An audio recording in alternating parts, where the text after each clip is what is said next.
Well, I'm a long-haul trucker covering all across the United States, from Maine to California and back again. I have a few routes that take me through mountains, deserts, and forests. Just about anywhere you can think of, I've driven through it. It's a solitary life out on the road, and I don't get to see my family and friends nearly as much as I'd like to. I sure miss them and try to call as often as I can, but the time zone changes and odd hours can make it difficult. So, like any good trucker, I find ways to entertain myself. In particular, I enjoy calling out on my CB radio. My handle is Big Blue, and I've made quite a few friends out on the road using this little radio. It broadcasts only in a short radius, about 20 miles if the connection is good, and only around 3 miles if there's a big mountain range or something in the way. Well, usually I can get a pretty good connection. There's usually always someone out there chattering about politics or reality TV or traffic jams. I like to chat with my fellow drivers about their lives and their kids and so on. It's not too tough to find something in common with them, and I always point out the police stops and road closures and weather conditions. I started noticing this phenomenon a while back, and I am just now piecing together what I believe could be interesting for you. Each time I'd drive through a little town in Oklahoma on my Midwestern route, I'd get odd sounds coming through my radio. The first time it sounded like nails on a chalkboard. Well, maybe nails on a chalkboard if the chalkboard was underwater and the nails were from a panther. I don't know. It was unlike anything I'd ever heard before. This town is called Wapanucka, and really there's not much going on there. They've got a pharmacy and a movie theater and a McDonald's, and that's about all. It used to be booming with some factory work, but I guess that business moved out and left the town pretty stranded. There's got to be only a couple hundred people living in the whole county, so the area is pretty desolate. The only special thing about this spot are these sounds that come through on the radio. I don't know why it seemed so special to me, only that I'd never heard anything like it. The second time I drove through, the sound changed. It was like a beeping noise or a dial-up telephone, and then it sounded like a woman singing. It only lasted for about 5 minutes as I drove through, and I was going about 60 miles an hour at that point. I thought maybe my radio was connecting to something like a local pop radio station, and that was crossing wires with a calculator. Next time I drove, though, the sound changed again. I slowed down this time and stopped for a sandwich so I could listen more closely. This time the sound was a terrible scream, like a girl screaming. I couldn't just chalk it up to coincidence or leave it alone. It was just too odd.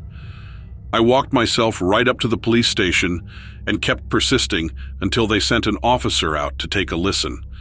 When I turned on my radio that time, all I heard was radio static. They all rolled their eyes and laughed at me, but I knew that this was real. When I got back in my truck alone, I heard it again. This time it was a scream that sounded like a song. I truly don't know. I drove all around that whole county trying to pinpoint where the sound was stemming from. When I got outside the borders of the town, my radio would get fuzzy and I'd start to hear the usual calls from the other truckers. I found myself following as the sound got louder and louder as I approached this empty factory. This was the place that I guess went out of business. Now, I don't know what's going on in there, but it's got to be something that the police know about, because as I approached those front gates, I spotted the same officer that went to listen to the radio with me parked right outside.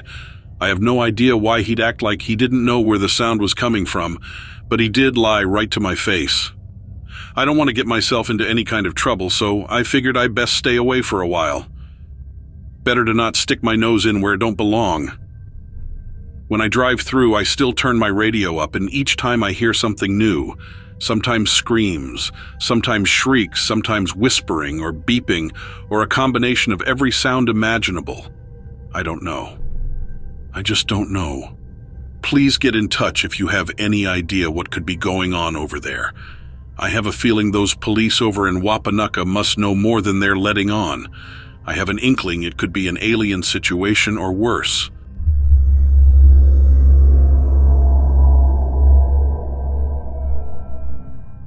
I remember the wings.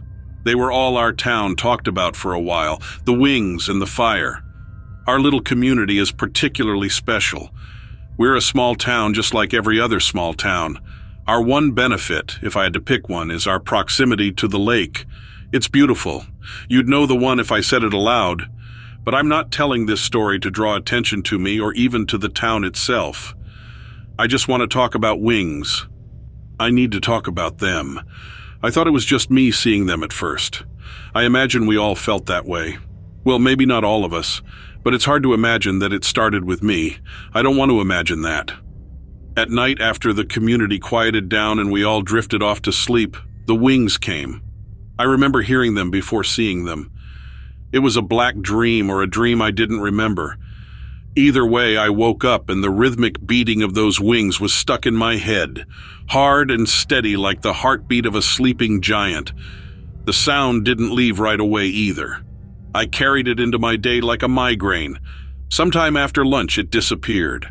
But the sound was back, haunting me when I woke the next morning. I kept it to myself. Whatever it was, I wasn't ready to welcome any sort of medical emergency into my life. That was the only explanation at the time. Then I saw them. Or I remembered seeing them for the very first time. On the third morning, I could recall the sight of those fur-covered wings. Something between a bat and a moth, I thought. It was some creature my nightmares were inventing. And although I had the vision of those wings finally in my mind, I still couldn't imagine the size of them. I couldn't visualize the creature alongside anything from the real world. It was still intangible, still unknown. And I guess that's why I was comfortable talking about it with my neighbor. She told me she'd seen them too. The wings, they'd come clearly to her for the last few nights. She didn't know what it meant either. She only knew that they scared her. We were surprised, I think, that something had imprinted on the both of us so strongly that our dreams became linked. Had something flown over the town? Had a movie come out recently with a great wicked bat? We tried to laugh it off and invent a story that made sense, but we weren't alone in our discovery. It was my neighbor and her neighbor, and theirs after them. All of us in the town had dreamt of these wings, and when we discovered that, all of us were frightened. It became real then, especially as the dreams intensified. Soon it wasn't just the sound or the shape that we could see. In my dreams, the entire creature was revealed to me. While I had expected a bat or some sort of prehistoric monstrosity, the real monster was somehow worse. It looked like a man. His body was covered in short brown fur, obscured by dark circular patterns that seemed to move when you stared at them. His eyes glowed a bright red. And the wings, of course, were his own. The dream never left us. Each night it was clearer. Each night more of the figure was illuminated. The monster grew so bright that eventually we could see what was casting that light as well. Great orange, licking flames. Flames the size of buildings. We knew by then that the creature was larger than us. We all had to look up just to meet its gaze. That meant the fires were historic in size, enough to engulf our town and all of the trees around us. But the longer it continued, the less we could do to try to cure ourselves of the vision, the rarer our conversations became. None of us wanted to admit the reason that we couldn't sleep. We just wanted to live our lives and forget the wings that were haunting us. Then, perhaps even faster than it had begun, the vision stopped. The town breathed a sigh of relief. We thought our nightmares were over, and for the first time in a long time, we enjoyed a day of peace. When the sun began to set, someone screamed. Fingers pointed at the sky, and we saw it. We saw the figure in our dreams flying over our rooftops. It cut in and out of the shadows. The dusk was hardly bright enough to frame it. Only red eyes were clear in the creeping darkness. It was there. It was real. We could all see it. But with it came the fire. And suddenly our very last concern was the monster we'd seen in the sky. The trees were ablaze. The sky was smoke. We were evacuated as quickly and as efficiently as we could. Not everyone made it out of our town. The fires came too fast and we were too disoriented. Some of us, I think, thought that we were only dreaming. We stood around as the fires closed in and thought that we'd wake up before we burned. Most of the town was saved. Firefighters from all over rose to the occasion and saved the pieces of our lives that hadn't yet been covered in soot. After that, things were supposed to return to normal. In most ways, they did. The fires were extinguished, and the dreams were gone. We were allowed to sleep again. But that didn't mean we'd forgotten. That didn't mean we didn't sometimes hear those wings on the wind. That didn't mean we couldn't see the fear lingering in the eyes of our neighbors. We became a quiet town. But now I think that was a mistake. I think the only way to escape those wings is if I finally talk about them.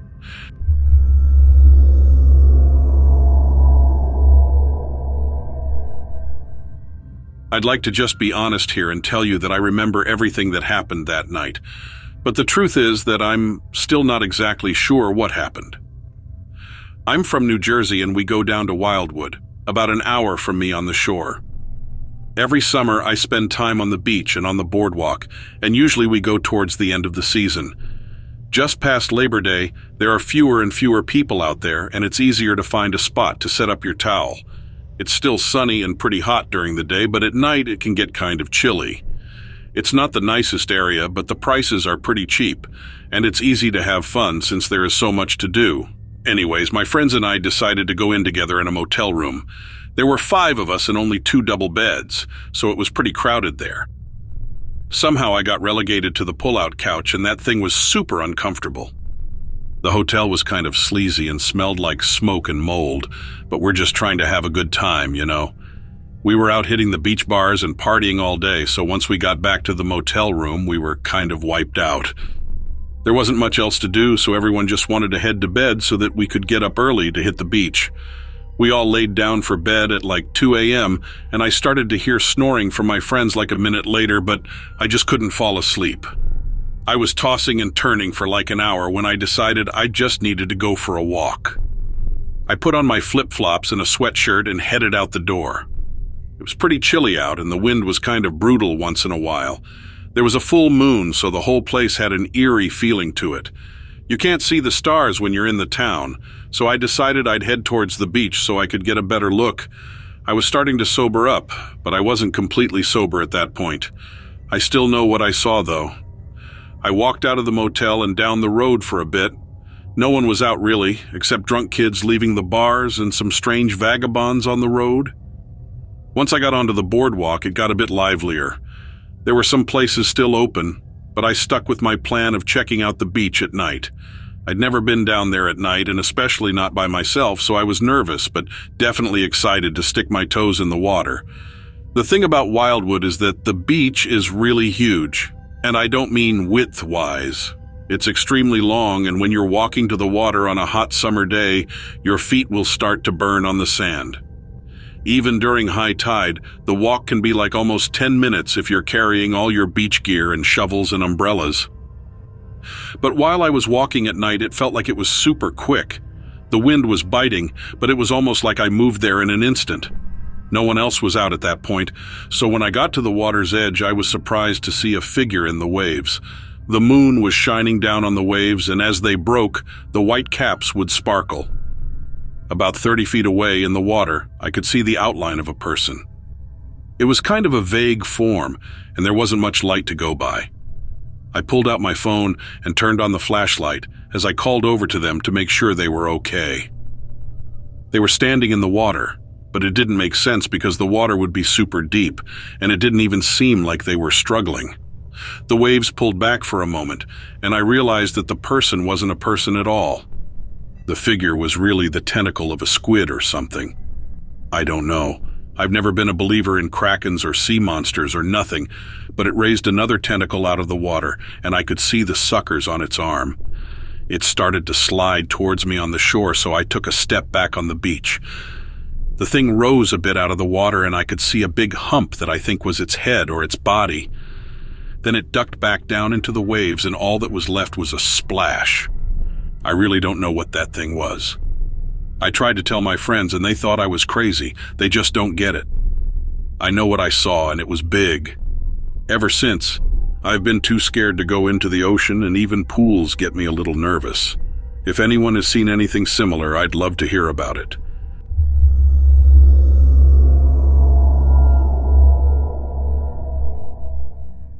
Something happened to me, and I'm hoping someone out there can shed some light on it. I'm big into cycling and spend most of my free time training or competing in events. I live in central PA, and most of the competitive events in my area happen during the summer months, so I spend fall and winter staying in shape and getting in as much bike time as possible. My goal this day was to hit a 70-mile round trip in 5 hours. For some cyclists, that's almost a leisurely stroll, but I live in a mountainous area and am riding uphill for a good portion of that time. I left around 11 a.m. and planned to be back just before dark at around 5-ish. The first leg of my ride was pleasant, if a little cold. Despite a lot of sharp curves, there isn't much traffic in the area, so I don't have to be overly cautious of cars. The trouble came on my way back. It was around 2:30 p.m. when I turned around to make the trip home. I had lost some time as I had run into a few other cyclists I knew and spent a little time chatting with them.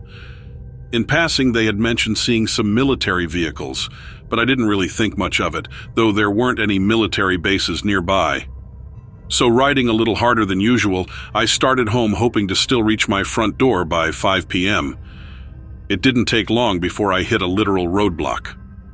There was a deep green Humvee stretched across the narrow road and 3 men in forest camouflage standing around.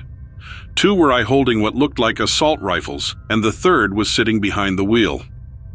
I was told the road beyond was impassable due to a rock slide, and I would need to take an alternate route. Explaining that I could navigate through on my bike came to no avail, and that I was basically out of luck. I know that the military responding to such an insignificant incident was odd, but didn't really give it much thought, as all my attention was drawn to the fact that the only other route home I knew was going to take me 2 hours out of my way. Passes through the mountains are few and far between. So I turned back around and began my extended ride home. Calling it a road does it more justice than it deserves. It was a single-lane potholed nightmare, and I always avoided it for just that reason, but it's all I had. Going slower than normal because of the poor road conditions, I began making my way down it. After about 30 minutes, I was beginning to think that maybe it wasn't so bad. The road seemed to have been patched in a few places, and some of the lower-hanging tree limbs had been trimmed. I was slowing down to take a drink of water from my bottle when I caught something from the corner of my eye. It was moving as fast as whatever it was. I thought maybe it was a deer or something, but it had more of a loping gait than a deer's prance. Not really concerned, I came to a full stop to try to get a better look. It was behind a thick patch of brush about 30 yards away. It was hard to make out any details, but it was covered in muddied brown fur. Thinking it might be a black bear, I started pedaling again, keeping my eyes on it. Bears nearly never attack people, but I figured it's best not to chance it. Then it stood up.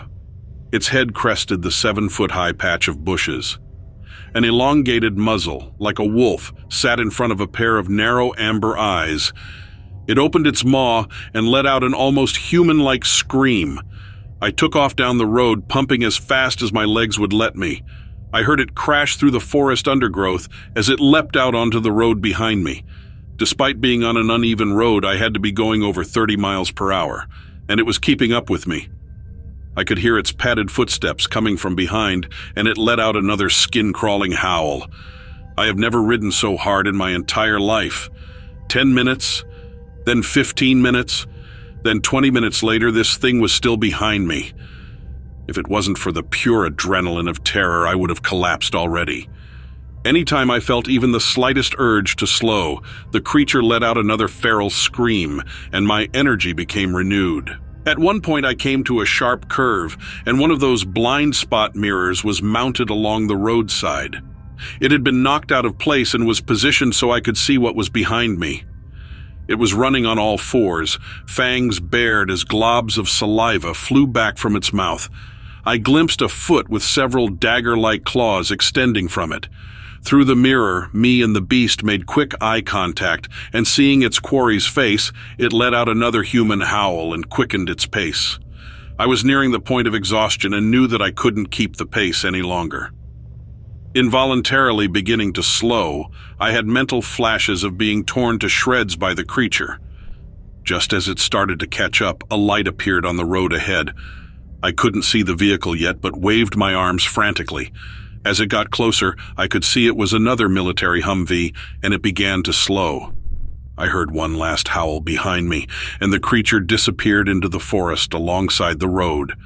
The truck came to a stop just as I reached it, and several soldiers jumped out. They began questioning why I was there and how I'd gotten past the checkpoint.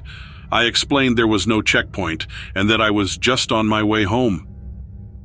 One of the soldiers walked away talking into a radio, and the others began to question why I waved them down and why I was so obviously distraught. The story just flooded out of my mouth, and throughout, they continued giving each other looks, and one even took a few notes. When I was done, one of the soldiers told me that the rock slide in the area must have agitated the few bears around, and that's what I had seen. I tried explaining that was not the case at all, but he insisted that I had seen a bear. The man who walked away came back to confirm that no checkpoint was placed on the road, and they offered to give me a ride the rest of the way. I don't think I was really being given a choice and would have accepted anyway. They didn't say a word on the ride, and where they eventually left me off was a short distance from my house. I know without any doubt in my mind that it wasn't a bear. Whatever that thing was, you can't find it in a zoo, that's for sure. Has anybody else seen anything like this?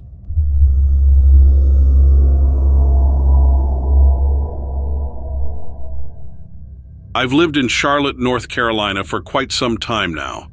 Charlotte is a beautiful city with so much to do. We don't live far from the Panther Stadium, and I get season tickets to all the games through my work. The restaurants around here are some of the best in the world, and I can't imagine living anywhere else. I only have a half-hour commute to work, and life has been pretty good for us since we've relocated. When I look out my kitchen window, I can see this industrial building with no signage or advertising, and I've often pondered what could possibly be going on inside the building. At first, I figured it might be a food processing center or something like that. I can see cars coming 24 hours a day, and they park somewhere inside the building, so I never see people get in or out of their cars. There are a couple of things about this place that strike me as being weird. Firstly, all the cars that come and go are new and expensive. I don't think there is a single car in there that's 3 years old. Mercedes, BMW, Alfa Romeos, etc. Another distinct characteristic is that all the cars have completely blacked out windows, well above what I know to be the legal limit. I've often walked my dog Baxter in a continuous loop trying to figure out what is going on in there, but security is tight, and there is a large gate outside the building where the cars come and go. There is a sign on the gate that says, "Scan your ID at the gate," so there's no way I could just walk in there and figure out what's going on. Another thing that's been bothering me is the fact that the building is always so dark. I can never see inside, no matter what time of day or night it is. It's like the building is purposely trying to hide whatever is going on inside. And then there are the strange noises. Sometimes late at night, I can hear this loud humming noise coming from the building. It's like a motor running loudly, but I can't figure out what it could be. It's weird and unsettling. My daughter has claimed to hear anguished screaming coming in that direction, but to be fair, that could be coming from anywhere. There are lots of people living around us. Still, I wouldn't count out that the screams came from that building. I don't know what's going on inside that building, but there are some things that aren't right about it. I feel like there might be something illegal happening inside, and I worry about what could happen if I investigate further. But at the same time, I can't help but be curious about what's going on behind those blacked-out windows. My friends always think I'm being crazy, and when I mention the building, they roll their eyes at me. I know I talk about it a lot, but something weird is going on in there. I just know it. My neighbors all have varying opinions about what the facility could be. A couple have told me it's a drug processing plant. A few others speculate that it is a headquarters for a secret government organization. I was having some wine with a neighbor one night who confessed she believed it to be a front for a large-scale illegal weapons operation. My spouse jokes with me that it's a covert operations center for a major intelligence agency, but that has been one of the more plausible explanations I've heard. An older woman who lives nearby said it was an alien contact center where they're receiving instructions from outer space about how to invade the Earth. My daughter is convinced it's a center for human cloning or gene manipulation experiments. Besides the screams that she heard, she's also claimed to see strange men in lab coats escorting a non-human entity around the building. She says the windows of the building are blacked out so nobody can see the illegal tests and experiments they're running in there. Apparently, her friend on the school bus has a dad that works at that building and he's not allowed to talk about what goes on in there. Every time I think I'm being paranoid, I talk to my daughter and am relieved that I'm not the only one.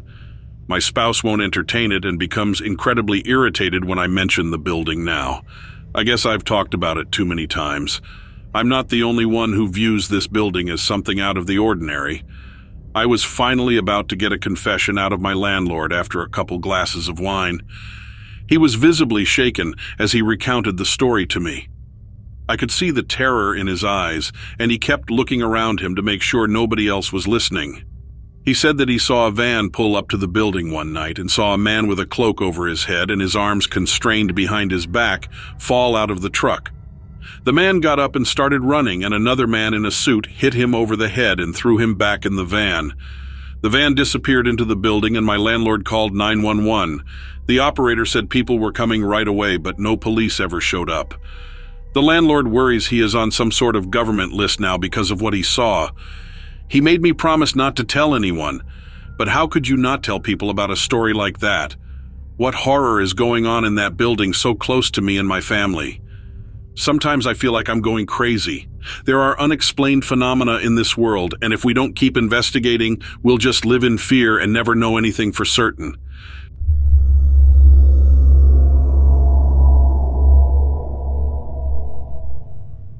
I like the idea that there are things in the world we can't explain.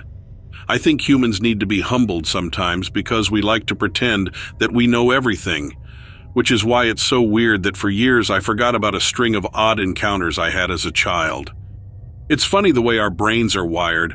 I hadn't thought about any of these encounters until I had a conversation with my brother recently. They weren't terrifying memories or anything like that, so I don't know why my brain pushed them to the back of my mind. Maybe I used to talk about my experiences more, but people always gave me funny looks, so I stopped. The first time I saw the little girl, I was somewhere between 7 and 9 years old. I can't remember exactly how old I was, but everything else about the occurrence is crystal clear. I was sleeping in my room when I woke up to a hand shaking my shoulder. A little girl around my age with light brown hair was standing next to my bed telling me to wake up. She was wearing a strange-looking sleeping gown. It was red with lace and puffy parts sewn in. She ran out of the room laughing. I was groggy from sleeping, and I assumed she was my older sister being a brat and waking me up early on the weekend. I stomped out of the room after her, but the hallway was empty. I went downstairs into the kitchen.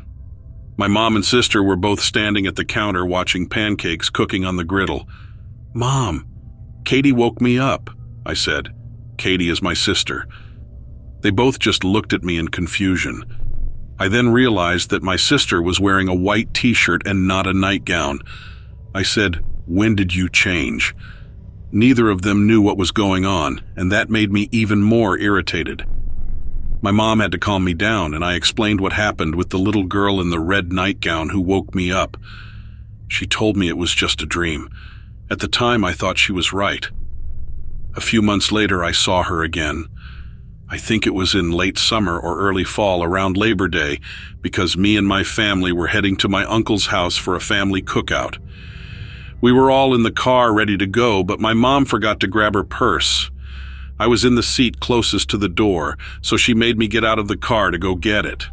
Of course, I made a big fuss about it because I was a pain in the butt as a child, still am according to my spouse.